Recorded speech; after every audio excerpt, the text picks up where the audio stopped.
What up, world? It's your boy Taz from the Den of Owls podcast. This is episode 2 of the solo Dolo pods. I don't know why I'm starting with number 2, but yo, it is what it is. Alright, so let's get it. Men, fellas, gents, you gotta stop being your meat. I'm sorry, you have to stop being your meat. Fellas, you need to stop being your meat. Being your meat, I know it feels good. I know sometimes when I have a chick around us, we need to get, the release. I get it, I understand. But being your meat, it slows down your productivity.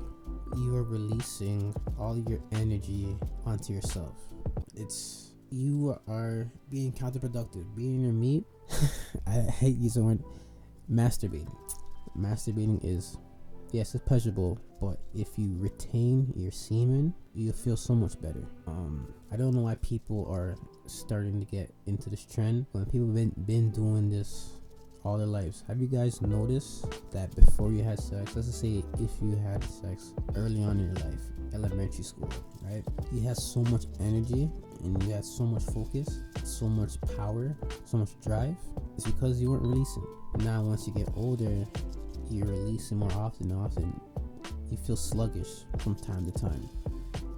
And plus, if you have a poor diet or not a healthy workout regimen, you're just a slug. So with the guys, I'm telling you, retain it. You're gonna feel so much better. You're gonna have so much energy, be focused. And the women, they will notice it. Don't be twisted. Like, they will notice you.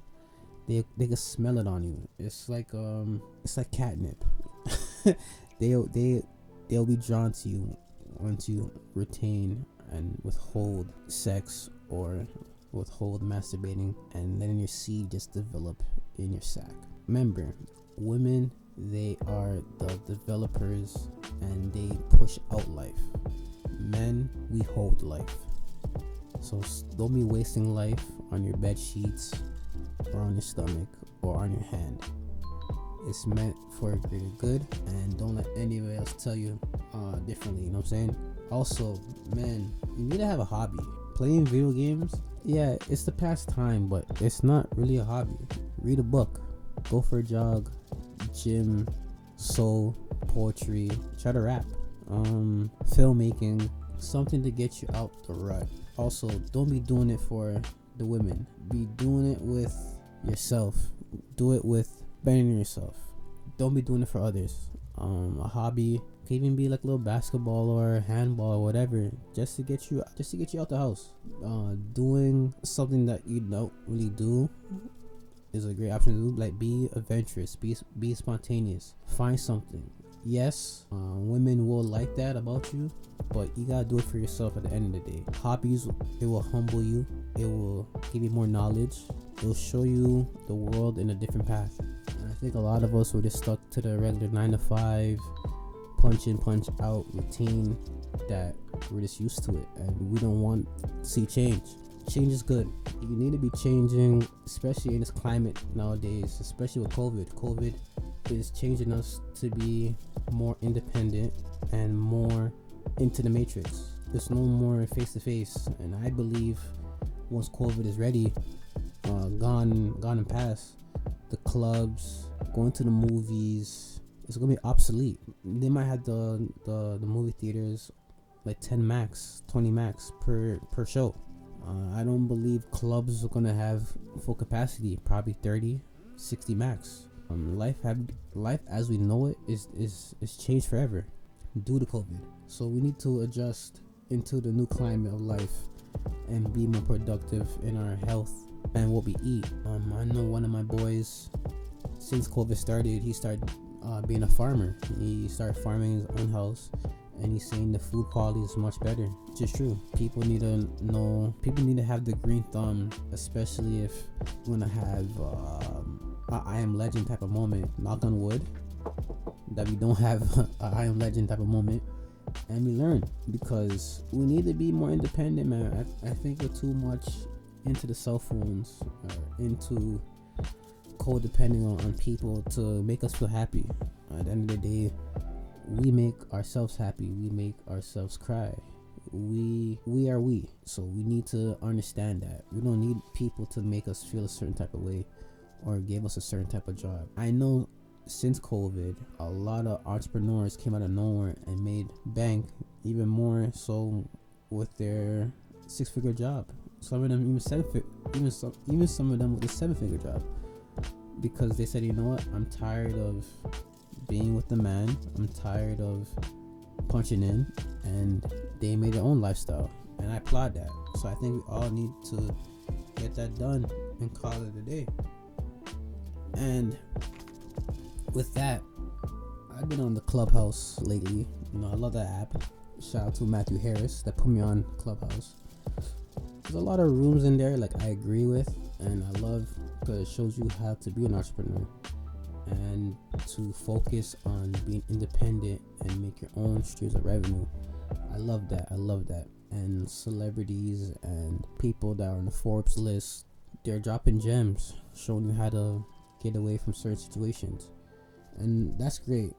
But also with the Clubhouse, you know, there's always a good, there's always a medium, and there's always a bad. There's always some ratchet stuff. I ain't knocking you, do you? But majority of the ratchet stuff is usually with our own community, the black community, talking about why men ain't shit, why black men cheat, why black men this, why black men that, why black men don't protect us, right? But my issue is, why don't black women love us? Like, we do. Well, I'm speaking for myself.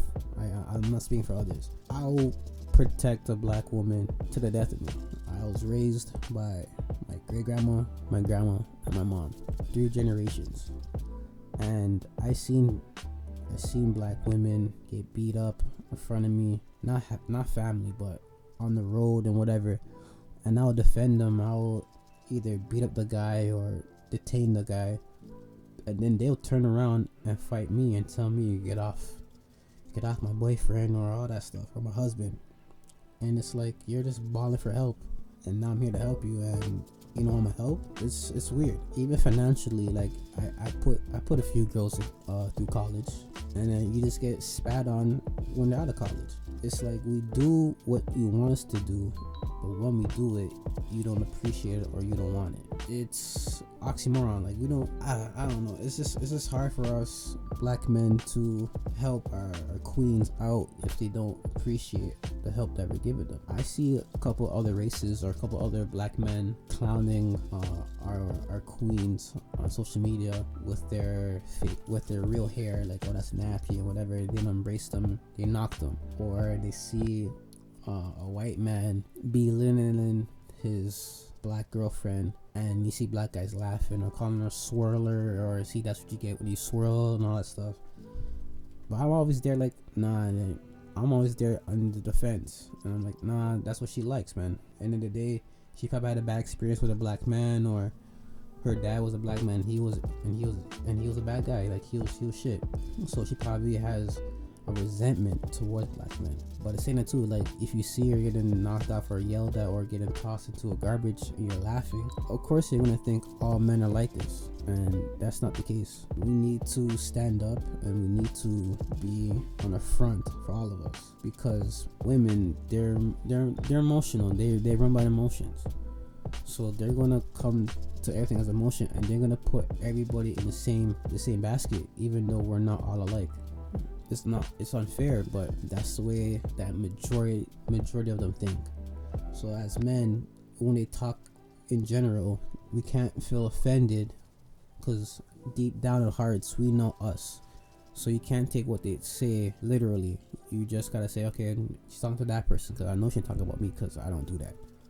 But don't try to counteract yourself in that situation. Just say, okay, cool, and keep it pushing, because you don't have no time to debate about yourself or debate why you're better than the other black men she's dealing with or she has dealt with. Just be you and don't debate, man. Don't debate. Now, this one, I love this. Anybody that knows me, I'm a nerd, a black hippie. Star Wars.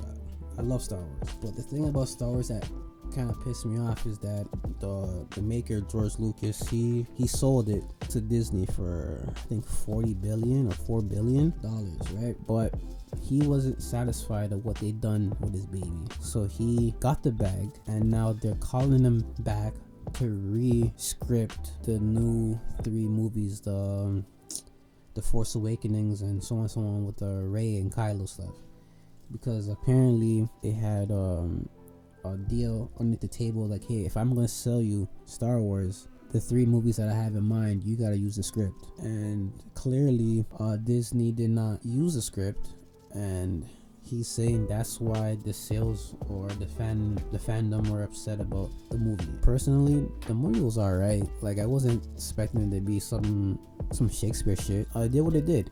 It brought the new kids and the new generation into Star Wars. The only thing I dislike about the movie is a lot of characters that I thought they'll have a big impact via the trailers, or side characters, or not even side characters, they're just cameos. They didn't do jack shit, especially my boy Finn. Like, I thought Finn was gonna be a Jedi, but no, he was just like a joke. I thought Rey was either a Kenobi or like a distant relative to Luke, but no, she's a Palpatine. But I can't lie, that was a good twist. It was a good twist, but the way that they executed it was terrible. I thought Ben will be alive. I didn't expect him to sacrifice himself, and I also thought Ben and Rey would like combine together and make the new Jedi Order, but nope. Or I thought Ben will take over everything and then he's gonna be the ultimate baddie, but nope, it was Palpatine again. So I understand why the fandom is getting upset and they want to do a retake of the 3 new movies and start from scratch. For me personally, I think that's a bad idea. They should just do what it do and then make a whole side movies, make it intertwine and make it more better for the 3 movies. Because now when they do the whole 3 new movies, we gotta sit back again and we gotta realize, okay, what's canon and what's not canon. Now this is a whole new timeline and all that stuff. Like, we don't want to do Avengers stuff again. You know, we want to make it, for me personally, I don't want to be Avengers again. Just make it how it is and keep it pushing. These side shows like The Mandalorian, oh, I love that show. The Mandalorian, 10 out of 10. The action, the story behind it, that's what should be on the big screen, something like that. Like, they should start making shows just to intertwine with every Star Wars movie and go on from there. And having George Lucas back on films, I don't know, because even the prequels, people weren't feeling it. They're saying it's too cheesy, too tacky, but purists are gonna be purists. They're not gonna like the new wave. It's the same thing with rap. A lot of the OG rappers hate the new era, because one, the new era, they're making much more money than they did, much more streams, and their music is getting broadcast much more better than back in their day. So it's gonna be a little hate. And yes, nowadays rap is repetitive and it's all mumble or it's all trap or whatever. It gets boring. It's not how it used to be with lyrics and a good beat. Now anybody could be a producer and go there. Like I said, I'm not getting anybody, but it's not how it used to be. So I could see why they are upset. Same thing with Star Wars. Like, I think they should just leave Star Wars alone and just focus on either mini movies or TV shows to make the whole Star Wars universe much better. And the next thing that has me in the right mind during this COVID pandemic since the beginning is Grand Theft Auto. Not the game, well, actually is the game, but people have made servers like role play servers, so you can role play as a cop or a drug dealer or whatever. And there's episodes. There's like millions of episodes online of other creators on YouTube making episodes about either street stuff or citizen stuff, and they're like a full-on episode, like 20 minutes, 45 minutes, and I'm just there like, this is pretty interesting. Like, people have voice actors, the dialogue is like a movie, the cinematic is like a movie, the editing time, the cut of the episodes piece by piece is like a regular TV show, like that should be on Cartoon Network or Adult Swim. Like the amount of time and production, and there's guys that have channels that are strictly Grand Theft Auto roleplay, and they have millions of followers, millions of views, thousands of likes. It's entertaining when there's nothing else on TV or on Netflix, torrents, on Disney Plus, Hulu Plus, Amazon Prime. I go to YouTube, man. Me and YouTube this whole pandemic have been the best of friends. I learned a lot more on my crafts, a lot more on my entrepreneurship, and a lot more on my photography because of YouTube, and because I had this for extra time on my hands to learn new things. Like I said earlier, learning is always a good thing. It doesn't matter what it is. Learning, it sharpens the mind.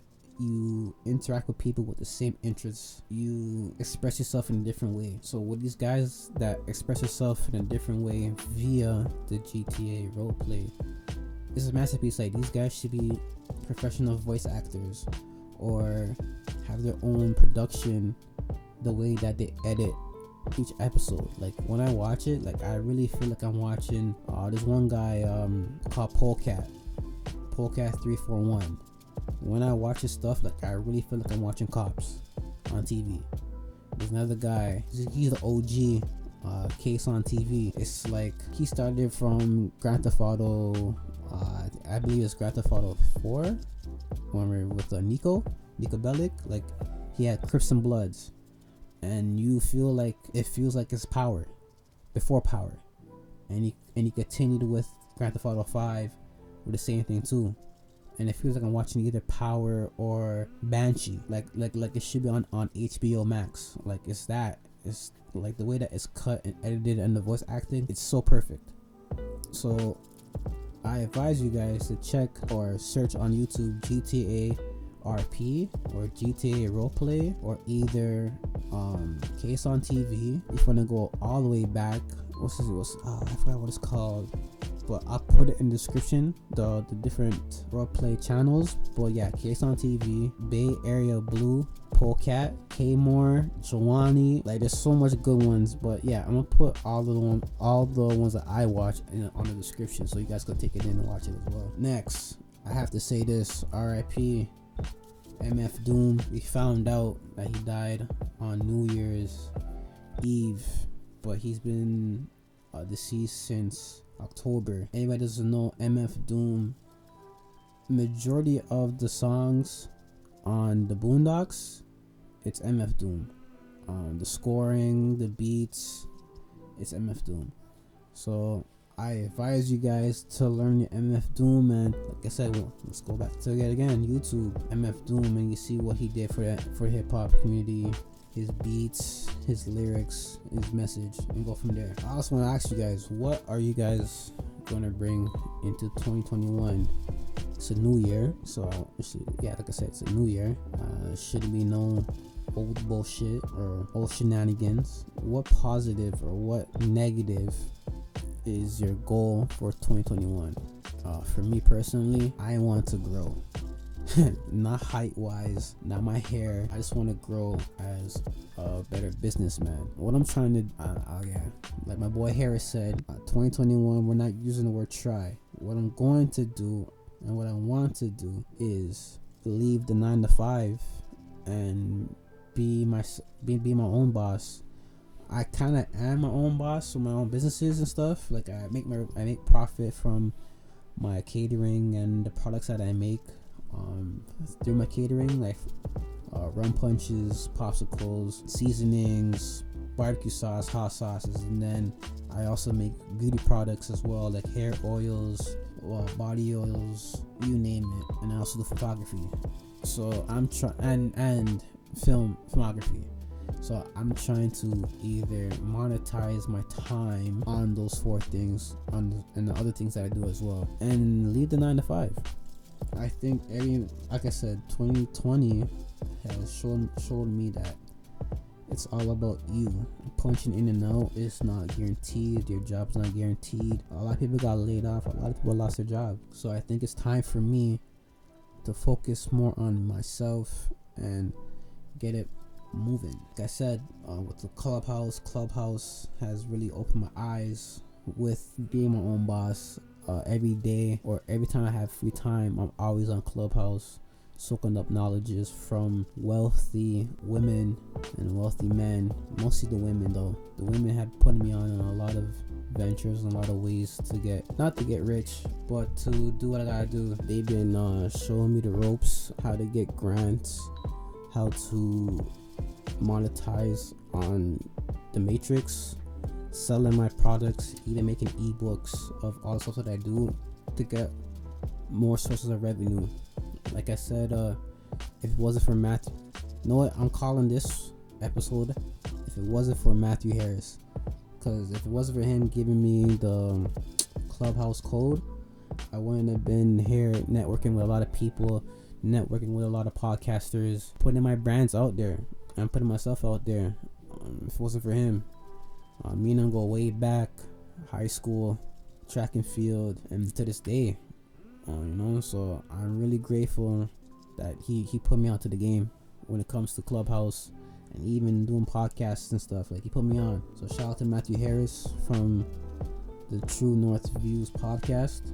I wouldn't be here if it wasn't for him, man. Also, I've been doing some little VR stuff. VR is pretty fun. The VR horror games or the VR chat rooms and stuff. And what came to my mind, and I'm copywriting this, I'm gonna get a blueprint too, so you guys can't patent my shit before I do. Chat room VR. I know it sounds a little bit funny now, but just you wait. If we have a chat room VR, it's gonna be a whole different level. Like, you just walk around to different classrooms, you knock first, and then if they allow you in, you walk in, you take a seat in the back of the class, and if you're a speaker, you stand up. You know what I'm saying? Like, trust me, that'll hit. So Clubhouse, if you're hearing me, this is TJ from the Den of Owls podcast, soon to be the Den of Owls network. Clubhouse VR, that needs to happen. Alright, that being said, this is TJ from the Den of Owls podcast, soon to be the Den of Owls network. My closing thought: you gotta do everything yourself, man. You can't rely on other people to help you out. If you need to get shit done, you need to do it yourself. Be patient, be humble, be a student of the game, apply pressure, and trust me, everything's gonna come to you when time comes. Don't be sitting down in doubt, don't be depressed, stay focused, because at the end of the day, there's only one of you, and only the one of you is gonna make you get what you need and what you need to survive. Especially if you have younger siblings or kids. Being self-sufficient will go a long way in their eyes. Being self-sufficient is going to teach them discipline. Being self-sufficient is going to make them more hungry. Being self-sufficient is going to humble them. Always remember that what they see you do is what they're trying to do when they grow up. The energy that you give to them now is gonna have the same energy when they get older. That's my final thought. Like, once again, this is TJ from the Den of Owls podcast, soon to be the Den of Owls network. This is episode 2 of the solo Dolo pods. You might see me next month, maybe next week. It depends on my schedule. But yeah, we're trying to push this out. Stay tuned for the anime uppercuts episode 2. And also episode, I believe 15 or 16 of our usual Den of Owls podcast with the 6 of us will be out on Monday on YouTube first, and then it'll be on Spotify and everything else in a month or so. We're trying to, because we started off on YouTube first, so we're trying to put all our YouTube stuff on Spotify, but we didn't want to jumble it all one after the other, so we have each episode coming out once a week. So Spotify needs to catch up. So you can listen to our newest stuff always first on YouTube and then on Spotify. That being said, again, it's your boy TJ signing off.